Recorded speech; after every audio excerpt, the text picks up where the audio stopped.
Selamat datang di sesi bahasin buku. Hari ini kita bakal kupas tuntas satu buku yang lagi rame banget. Judulnya You Do You, Discovering Life Through Experiments and Self-Awareness. Ini karya Alexandro Ruby. Wah, iya nih, kayaknya relevan banget ya buat banyak orang sekarang. Betul, sumber kita kali ini adalah intisari dan kutipan-kutipan penting langsung dari bukunya. Apalagi buat yang mungkin lagi sering nanya-nanya ke diri sendiri gitu ya. Kayak, ini passion kok belum jadi duit ya? Atau enaknya jadi generalis atau spesialis sih? Nah, itu dia. Atau mungkin Anda lagi di fase quarter life crisis, bingung arah, atau lagi nyari-nyari ikigai itu apa sih sebenarnya? Iya, kegelisahan-kegelisahan khas gitu ya. Tepat. Jadi misi kita sekarang adalah menggali butir-butir penting, wawasan praktis dari buku You Do You ini.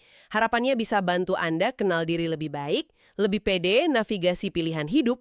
Dan ngejalanin semuanya itu pakai semangat eksperimen dan sadar diri ya. Itu kuncinya kayaknya. Sip. Oke deh, mari kita mulai bongkar bareng-bareng. Bab pertama, ini langsung nancep sih. Pertanyaannya mendasar banget. Siapa sih diri Anda sebenarnya? Kata buku ini, akar banyak galau itu bukan karena faktor luar loh ternyata, tapi justru karena kita kurang kenal sama diri sendiri. Seringnya malah sibuk lihat rumput tetangga ya, banding-bandingin. Benar banget, padahal jawabannya seringkali udah ada di dalam diri kita. Konsep self-awareness atau kesadaran diri ini emang jadi fondasi utama ya di buku ini. Dan ini bukan cuma tahu suka apa nggak suka apa gitu aja ya, Iya, bukan cuma permukaan. tapi lebih dalam lagi. Ngertiin cara kita mikir, gimana cara belajar yang paling nyantol buat kita, gimana ritme energi kita naik turun. Kapan paling produktif, kapan butuh istirahat. Gitu ya? Betul. Bahkan sampai metain mimpi kita apa, tujuan hidup kita tuh sebenarnya mau kemana. Makin paham diri, kayaknya makin gampang gitu ya ngadepin tantangan. Dan ternyata, dampaknya tuh signifikan loh. Buku ini nyebutin riset, katanya self-awareness itu ada hubungannya sama keputusan yang lebih bagus. Oh ya, selain itu? Kreativitas juga, lebih percaya diri, bahkan bisa ngaruh ke promosi kerjaan sama profit perusahaan. Keren kan? Wow, sampai segitunya ya? Ada kutipan bagus dari Maya Angelou di buku ini. Sukses itu menyukai dirimu sendiri, menyukai apa yang kamu lakukan, dan menyukai caramu melakukannya. Dalam ya, kuncinya emang kenal diri dulu. Bener banget. Suka sama diri sendiri, sama kerjaan, sama caranya. Nah, buat bantu proses kenal diri sama ambil keputusan ini, ada teknik unik nih di buku ini. Namanya Story Mindset. Story mindset. Gimana tuh? Gampangnya gini, coba Anda bayangin lagi di persimpangan jalan karir. Ada dua pilihan. Skenario A, kejar passion nih, yang Anda suka banget, tapi ya gitu banyak gak pastinya, mungkin duitnya belum jelas. Oke, penuh resiko ya. Skenario B, kerja aman, stabil, gaji jelas, tapi ya passion cuma bisa jadi hobi sampingan aja. Nah, bingung kan milihnya? Pasti. Sering kejadian tuh. Cara story mindset ini ngajak kita buat istilahnya fast forward waktu. Maju ke masa depan gitu. Iya, coba bayangin diri Anda di usia katakanlah 55 tahun. Udah mapan, udah lihat banyak hal. Terus? Terus coba tulis bio singkat tentang hidup Anda. Atau mungkin kalau lebih keren bayangin entry Wikipedia tentang Anda. Oh, oke. Nah, dari dua skenario tadi, A atau B, cerita hidup yang mana yang pas Anda ceritain lagi? Bikin Anda ngerasa, wah ini gue banget, atau ini hidup yang gue banggakan. Jadi ngebayangin konsekuensi jangka panjangnya ya. Cerita mana yang lebih gue gitu. Tepat, ini ngebantu visualisasi konsekuensi dan biar lebih sadar aja pas milih. Penulisnya sendiri, katanya sih milih skenario A. Oh, dia ambil resiko ya. Iya, tapi intinya bukan soal pilihan A atau B-nya sih, tapi lebih ke prosesnya. Ambil keputusan secara sadar, pahamin konsekuensinya, terus ya udah, jalanin aja dengan komitmen. You do you, gitu. You do you. Sadar konsekuensi. Oke, masuk akal? Masih nyambung soal cara kita mandang sesuatu nih. Ada lagi konsep menarik. Ini dari astrofisikawan, Neil deGrasse Tyson. Oh, yang soal kebenaran itu ya. Iya, 3 jenis kebenaran. Ada personal truth, political truth, sama objective truth. Kenapa sih ini penting buat dibedain? Nah, ini sering banget ketukar-tukar emang. Personal truth itu kan subjektif banget ya. Tergantung bias kita, pengalaman, nilai-nilai kita. Contohnya? Ya kayak, menurutku musik dangdut koplo itu paling asik. Itu kan selera pribadi. Personal truth. Oke. Kalau political truth? Itu sesuatu yang dipercaya banyak orang karena sering diulang-ulang terus. Tapi belum tentu benar secara fakta loh. Contoh di buku ini soal penemu bohlam. Thomas Edison kan? Nah, itu political truth-nya. Kebanyakan orang jawab gitu. Padahal kalau lihat objective truth-nya, data sejarahnya, Joseph Swan di Inggris tuh udah matenin duluan. Edison lebih jago komersialisasi aja. Wah, baru tahu loh. Oke. Berarti objective truth itu yang benar-benar fakta ya, bisa dibuktiin. Betul, bisa diverifikasi datanya ilmiah, nggak peduli siapa yang percaya. Contoh gampangnya ya, bumi itu bulat. Atau data nunjukin pakai masker efektif ngurangin penyebaran virus. Itu objektif. Bahayanya apa kalau ketuker? Bahaya banget kalau kita maksa pakai personal truth kita buat nilai sesuatu yang harusnya pakai objective truth. Contoh ekstrim di buku kan ideologi Nazi. Serem ya? Contoh sehari-hari juga ada. Misal orang tua ngotot anaknya harus jadi dokter cuma karena keyakinan pribadinya, tanpa lihat minat si anak atau data objektif soal prospek karir lain yang mungkin lebih pas buat anaknya. Ah, iya. Jadi ngerti bedanya ini bisa jadi alat bantu diskusi ya? Bisa banget. Misalnya pas ngobrol sama orang tua soal pilihan karir Anda. Kalau mereka punya personal truth tertentu, Anda bisa coba bawa data, objective truth, soal potensi profesi lain, biar diskusinya lebih imbang gitu. Oke. Menarik. Nah, dari cara mikir, kita geser dikit ke cara belajar. Pernah nggak sih Anda ngerasa udah baca banyak buku, tapi kok yang nyangkut dikit banget? Sering. Atau ikut seminar mahal, besoknya udah lupa materinya apa aja. Nah, buku ini ngingetin soal The Forgetting Curve, kurva lupa dari Hermann Ebbinghaus. Oh iya? Kurva yang nunjukin kita cepet banget lupa informasi baru itu kan? Katanya dalam 24 jam aja bisa lupa sampai 70% ya? Bener, tinggal 30%-an yang ingat. Tapi ada solusinya katanya, namanya spaced repetition. Pengulangan berjarak ya? Gimana tuh caranya? Jadi kita ngulang materi itu secara berkala, tapi ada jedanya. Buku ini ngutip riset dari Univ Waterloo. Katanya cukup review catatan 10 menit aja di hari kedua, terus 5 menit lagi di hari ketujuh, itu udah bisa bikin ingatan kita balik lagi deket-deket 100%. Wah, simple tapi efektif ya. Kuncinya diulang tapi ada jeda waktunya. Betul. Selain repetisi, penting juga ngenalin gaya belajar kita masing-masing. Buku ini nyebut model FARC. Pernah dengar? FARC. Visual, Auditory, Read Write, Kinesthetic. Iya, pernah dengar. Itu soal preferensi cara kita nyerap info kan ya? Tepat. Coba Anda refleksiin deh. Anda lebih masuk kalau lihat gambar, grafik, warna-warni gitu, visual, atau lebih nangkep kalau dengerin orang jelasin, diskusi, atau denger podcast, auditori. Atau mungkin tipe yang harus nyatet ulang, bikin rangkuman sendiri, atau malah harus langsung praktek.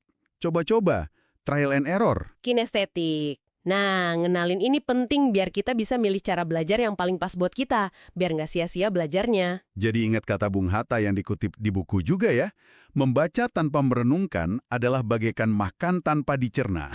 Nah, itu dia. Jadi bukan cuma masukin informasi, tapi gimana ngolahnya juga.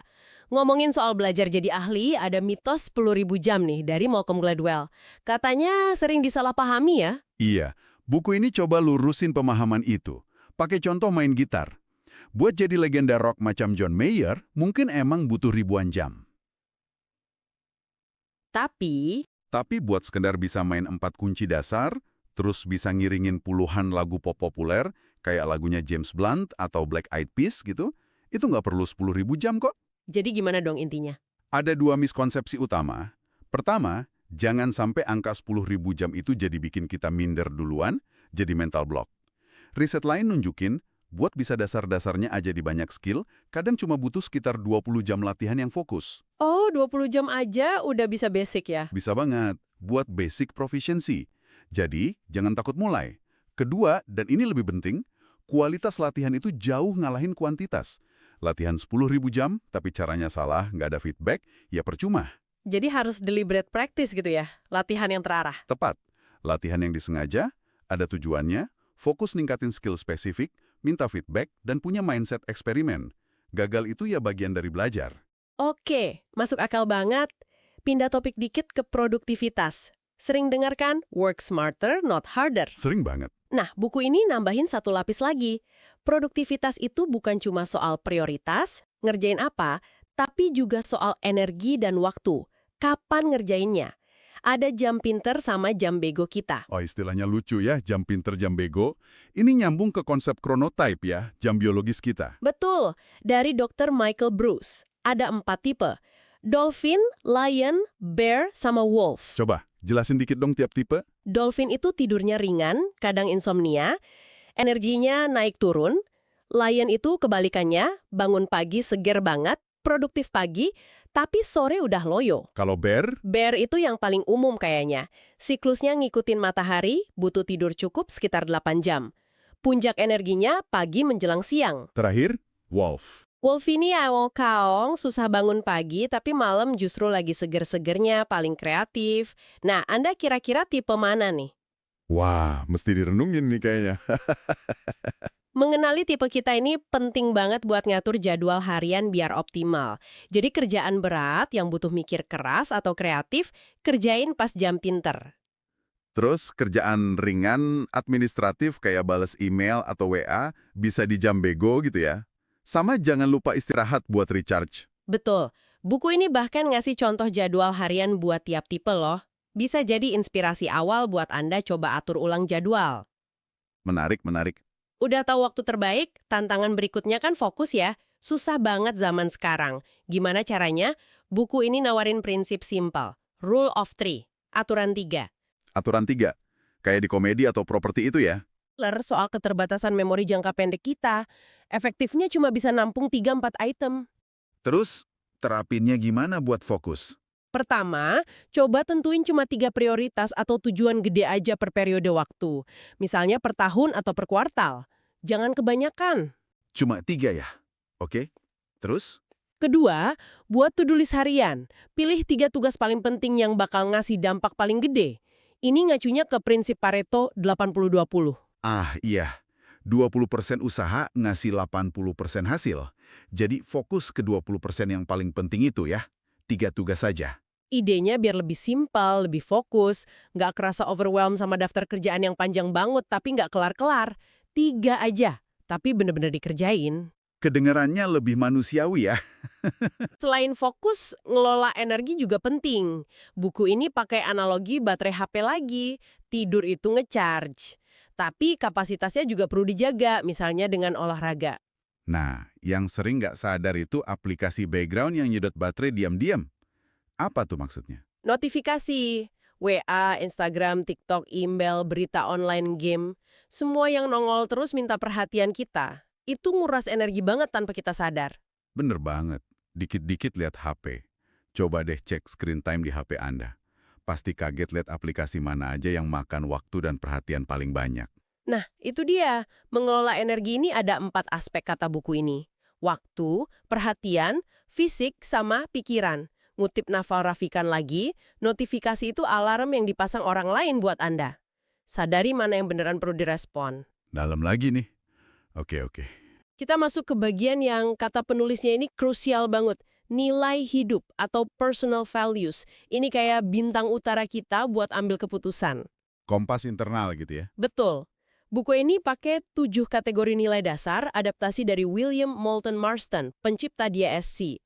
Estetik, nilain keindahan, ekonomik, fokus hasil, uang, individualistik, nilain kebebasan, politik, cari pengaruh, altruis, dorongan bantu orang, regulatori, suka aturan, struktur, sama teoretik, cari ilmu kebenaran. Dan tiap orang punya prioritas beda-beda ya dari nilai-nilai itu. Banget. Contohnya pengusaha yang nilai utamanya ekonomik, ya pasti beda cara jalanin bisnisnya sama yang nilai utamanya altruis. Satunya ngejar cuan, satunya ngejar dampak sosial. Dua-duanya nggak ada yang salah. Cuma beda kompas aja ya. Beda prioritas. Nah, makanya penting banget pahamin nilai dominan kita apa. Biar nggak salah jalan atau nggak salah banding-bandingin diri sama orang lain yang kompasnya beda. Misal kita menjunjung tinggi kebebasan, individualistik, terus maksain kerja di tempat yang super kaku aturannya, regulatori, ya bakal tersiksa ya, walaupun orang lain sukses di sana. Betul. It's okay to value different things. Nggak apa-apa punya nilai yang beda. Oke, ini penting banget sih buat dipahami. Terakhir nih, di bab 1, ada pertanyaan reflektif yang lumayan nyelekit. Seberapa kenal sih kita sama diri sendiri? Jelep. Ada riset dari Tasha Yuri dikutip di buku ini. Nggak main-main, neliti 13.000 pegawai. Hasilnya, Cuma 15% yang persepsi dirinya akurat, yang beneran self-aware. Sisanya, 85%. Cenderung overestimate atau underestimate kemampuan diri. Nggak pas gitu ngelihat dirinya. Wah, mayoritas Dorial. Ini nyambung ke Dunning-Kruger sama imposter syndrome itu nggak sih? Tepat, Dunning-Kruger itu yang nggak kompeten tapi pede banget, karena nggak sadar nggak bisanya. Kalau imposter syndrome kebalikannya, udah jago tapi ngerasa nggak pantes, takut ketahuan bohong. Dua-duanya masalah persepsi diri ya? Betul, sama-sama distorsi self-awareness. Terus gimana dong biar persepsi kita lebih akurat, biar nggak kejebak dua sindrom itu? Kuncinya, kata buku ini, bangun circle of trust, lingkaran kepercayaan. Isinya siapa aja tuh? Bukan orang yang cuma muji-muji doang, tapi juga bukan yang cuma ngeritik pedes tanpa peduli. Cari orang yang loving critical. Loving critical, maksudnya? Mereka yang tulus dukung kita, loving, tapi juga berani kasih masukan jujur dan membangun, critical. Minta feedback ke mereka secara spesifik. Biar kita bisa kalibrasi pandangan kita tentang diri sendiri ya. Betul. Self-awareness itu kayak otot, katanya.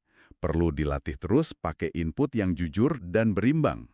Oke, mantap banget bab 1 ini soal kenal diri. Sekarang kita pindah ke bab 2 yuk, bertemu dengan Ikigai. Nah, ini dia nih, topik passion yang sering bikin galau. Iya, banyak banget kebingungan soal ini. Buku ini ngasih definisi menarik soal kekuatan atau strength. Katanya, kekuatan itu bukan cuma jago di suatu hal, tapi Tapi aktivitas yang pas kita lakuin tuh kita ngerasa kuat, ngerasa hidup, waktu kayak cepet banget berlalu dan setelahnya malah ngerasa seger, bukan capek. Gitu ya? nah, itu dia. Jadi beda ya sama sekedar suka. Suka belum tentu jadi kekuatan kita. Perlu dibedain juga katanya, antara talenta, passion, sama skill. Talenta itu bawaan lahir.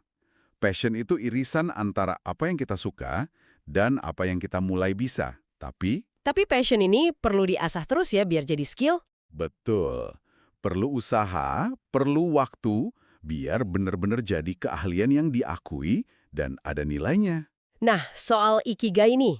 Pasti pada familiar kan sama diagram 4 lingkaran yang suka seliweran itu? Yang irisan antara love, good at, paid for, world needs. Oh iya, tahu banget. Udah kayak standar kalau ngomongin di Ikigai. Ternyata, buku ini bilang, itu bukan konsep Ikigai asli dari Jepang loh. Cukup kaget gak sih? Wah, serius? Terus itu diagram apa dong? Itu ternyata adaptasi dari purpose diagram bikinan orang lain, namanya Andras Suzunaga. Di Jepang sendiri, makna Ikigai itu lebih luas dan sederhana. Lebih luas gimana? Artinya tuh kayak alasan untuk hidup atau sesuatu yang bikin hidup bermakna. Dan nggak harus melulu soal kerjaan atau duit, bisa hal kecil sehari-hari. Contohnya kayak ngerawat tanaman, ngumpul sama keluarga, atau tekun sama hobi gitu ya. Bener banget. Survei di Jepang juga nunjukin kok mayoritas orang sana nggak ngaitin Ikigai mereka sama pekerjaan.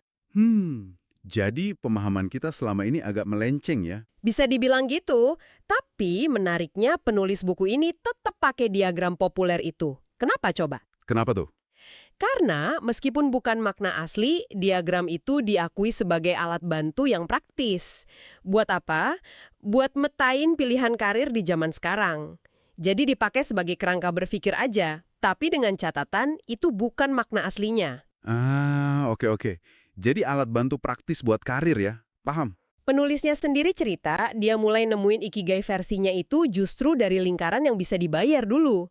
Dia jadi sales alat berat awalnya. Oh, dari paid for dulu ya? Bukan dari love atau passion? Iya, baru dari situ dia cari irisan sama yang dia kuasai. Pelajarannya, nggak ada aturan baku harus mulai dari mana. Bisa dari mana aja. Yang penting prosesnya ya. Nemuin irisan-irisannya itu. Passion diasah jadi skill, skill dicari relevansinya sama kebutuhan pasar biar dihargain. Betul. Ada contoh soal gaji marketing manager di industri beda tuh di buku. Skill sama, tapi karena kebutuhan dunianya beda, gajinya bisa beda jauh. Nah, itu nunjukin pentingnya irisan what the world needs dan paid for ya. Dan kenapa sih penting banget nemuin irisan-irisan ini? Buku ini nunjukin data Gallup soal burnout dan engagement yang jujur aja agak bikin miris. Iya, hampir 2/3 profesional pernah ngerasa burnout. Dan lebih dari separuh pekerja ngerasa nggak engage. Kayak kerja ya kerja aja, nggak ada gregetnya. Sedih ya, padahal Padahal riset yang sama bilang, kalau orang ngerasa pakai kekuatan atau passionnya di kerjaan, mereka tuh 6 kali lebih engage, hampir 8 kali lebih produktif, dan kualitas hidupnya secara umum 3 kali lipat lebih baik. wow, bedanya jauh banget ya. Makanya penting cari kerjaan yang kena sama kita. Termasuk nemuin makna juga ya dalam kerjaan. Itu balik lagi ke personal values yang tadi kita bahas. Oke, terus ada tips praktis nih buat nemuin ikigai ala diagram populer itu. Salah satunya fokus ke kata kerja bukan kata benda. Gimana maksudnya? Jadi jangan cuma berhenti di, saya suka gaming, kata benda. Tapi digali lagi aktivitas spesifiknya kata kerja. Apa sih yang kamu nikmatin? Apakah mainnya? Bisa jadi atlet e-sports ya. Atau bikin gamenya? Jadi developer? Atau ngomentarin game, jadi YouTuber game. Atau ngejarin orang main game? Atau scoring music buat game. Atau bangun bisnis di seputar game? Wah, banyak banget ya jadinya. Nah itu dia. Fokus ke kata kerja itu ngebuka lebih banyak kemungkinan jalur karir dari satu minat yang sama. Terus tips lainnya? Kenalin tanda-tanda kapan suka itu udah mulai jadi bisa atau skill. Misalnya, Anda cepat banget belajarnya, sering dapat pujian atau penghargaan, udah bisa ngasilin karya atau performa yang bagus di bidang itu. Dan sadar juga kalau karir itu jarang lurus ya. Bisa belok-belok. Betul, sekitar 70% orang katanya punya karir non-linear. Jadi, siap-siap aja buat reinventing ourselves, belajar hal baru, jadi T-shaped person, bahkan mungkin bangun beberapa sumber penghasilan. Ikigai itu dinamis, bisa berubah seiring waktu. Kayak penulisnya sendiri ya, udah nyoba 9 peran lebih dalam 13 tahun. Dari sales, sampai podcaster, investor, kelihatannya loncat-loncat. Yah, kelihatannya acak. Tapi kalau dilihat ke belakang, pakai kutipan Steve Jobs versi dia, you can pick the dots with the good likelihood to connect. Kayak skill jualan, bangun relasi, fotografi, strategi digital, bangun tim, personal branding, itu semua bisa kepake di banyak bidang. Ngomongin soal banyak minat, buku ini juga ngenalin istilah multi-potentialite buat orang yang kayaknya suka banyak hal, susah milih satu. Nah, ini bukan berarti generalis yang nggak dalam ya. Kata Emily Wapnick, multipotentialite ini punya kelebihan loh. Apa aja tuh? Bisa idea synthesis, gabungin ide dari bidang beda, adaptability, gampang nyesuaiin diri, sama rapid learning, cepat belajar hal baru. Di dunia yang makin kompleks ini, kemampuan kayak gitu justru dicari banget. Jadi gak apa-apa kalau Anda ngerasa punya banyak minat. Itu kekuatan. Oke, jadi nggak usah minder ya kalau minatnya banyak. Terakhir di bab ini ada teknik reverse engineer career. Ini kayak ngebongkar buat dipelajarin ya. Iya, bener. Kayak kita bedah mesin gitu buat ngerti cara kerjanya. Penulisnya nyontohin gimana dia ngebongkar karir fotografer idolanya. Dilihat perjalanannya, cara kerjanya, online presence-nya. Terus gimana terapinnya buat karir kita? Langkahnya gini, 1, tentuin dulu peran atau profesi idaman Anda apa. Misal, mau jadi Learning and Development Specialist. Oke, kedua, Riset. Googling abis-abisan soal peran itu. Cari job description-nya, skill apa aja yang dibutuhin, pengalaman kayak gimana, kisaran gajinya berapa. ketiga, Bandingin sama kondisi Anda sekarang. Ada gap apa aja? Skill apa yang belum punya? Pengalaman apa yang kurang? Ngisi gap itu. Mau belajar skill baru lewat mana? YouTube, LinkedIn Learning. Perlu ambil sertifikasi nggak? Perlu cari mentor. kelima. Mulai bangun personal branding yang nunjukin kalau Anda emang serius dan punya kompetensi di bidang itu. Ini cara proaktif buat ngerancang karir, bukan cuma nunggu.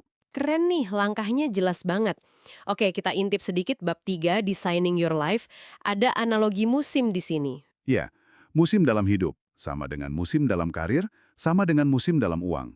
Idenya, hidup itu ada fasenya, kayak musim. Usia 20-an itu katanya musim semi. Waktunya nanam benih, fokusnya apa? Eksplorasi, coba ini, coba itu. Ambil risiko yang udah dihitung. Go for it, why not, cobain. Paling penting, investasi ke diri sendiri. Belajar skill baru, perluas jaringan. Jangan terlalu mikirin hasil akhir atau duit dulu di fase ini. Terus usia 30-an, musim panas ya? Iya, masa pertumbuhan, growth. Udah mulai nemu arah nih. Fokusnya perdalam keahlian, bangun reputasi di bidang yang dipilih, mulai lebih serius. Usia 40-an, musim gugur. Masa panen, mature. Betul. Kembangin apa yang udah dibangun, mikirin jangka panjang, mungkin mulai mentorin orang lain, siapin warisan. Dan yang penting juga, net worth itu bukan cuma soal duit. Ada 4 pilar kata buku ini. Apa aja tuh? Skill, keahlian kita, influence, jaringan dan reputasi, well-being, kesehatan fisik dan mental, baru yang terakhir money, uang. Wah, lengkap ya. Jadi bukan cuma ngumpulin duit. Iya, dan usia 20-an itu waktu paling bagus buat bangun fondasi keempat pilar itu secara seimbang. Jangan cuma fokus ke salah satu. Oke. Dicatat nih. Wah, nggak kerasa ya, udah banyak banget yang kita kupas dari buku You Do You ini. Kalau coba dirangkum nih, intinya apa aja sih? Yang paling kerasa sih pentingnya self-awareness yang bener-bener dalam ya. Itu jadi fondasi buat semuanya. Kenal nilai kita apa, cara belajar kita gimana, ritme energi, cara fokus. Terus soal passion, strength, sama ikigai juga jadi lebih jernih ya. Nggak cuma ngikutin diagram populer aja, tapi paham makna di baliknya, dan gimana cara nemuin versi kita sendiri. Dan semangat eksperimennya itu loh. Ngelihat hidup dan karir itu bukan garis lurus, tapi perjalanan dinamis. Boleh banget coba-coba, belok arah kalau perlu. Sambil manfaatin alat bantu kayak story mindset, rule of three, atau reverse engineering buat lebih proaktif ngerancangnya. Betul, semua itu kan alat bantu ya, kayak peta atau kompas lah. Yang nyetir ya tetap kita sendiri. Tujuannya biar bisa ngerancang hidup yang rasanya bener-bener gue banget. You do you, tapi dengan sadar dan terarah gitu ya. Nah, persis. Tapi, semua ini kan balik lagi ke seberapa akurat self-awareness kita tadi ya. Bener banget. Dan ini mungkin bisa jadi pemikiran penutup yang menarik buat Anda renungkan nih. Buku ini kan nyuruh kita you do you, bertindak sesuai pemahaman diri. Tapi, gimana kita bisa yakin kalau pemahaman diri kita itu udah pas, udah terkalibrasi? Nah, itu dia pertanyaannya. Gimana kita bisa yakin kita nggak lagi ada di puncak kebodohan ala Dunning-Kruger? Atau sebaliknya, nggak lagi mandek gara-gara imposter syndrome pas mau ambil keputusan penting? Lingkaran kepercayaan, circle of trust yang kayak gimana ya, yang perlu kita bangun. Orang-orang yang bisa ngasih dukungan tulus, tapi juga kritik jujur itu. Biar kita bisa lihat diri sendiri lebih jernih. Nah, ini mungkin pertanyaan bagus buat Anda bawa pulang dan renungkan lebih lanjut.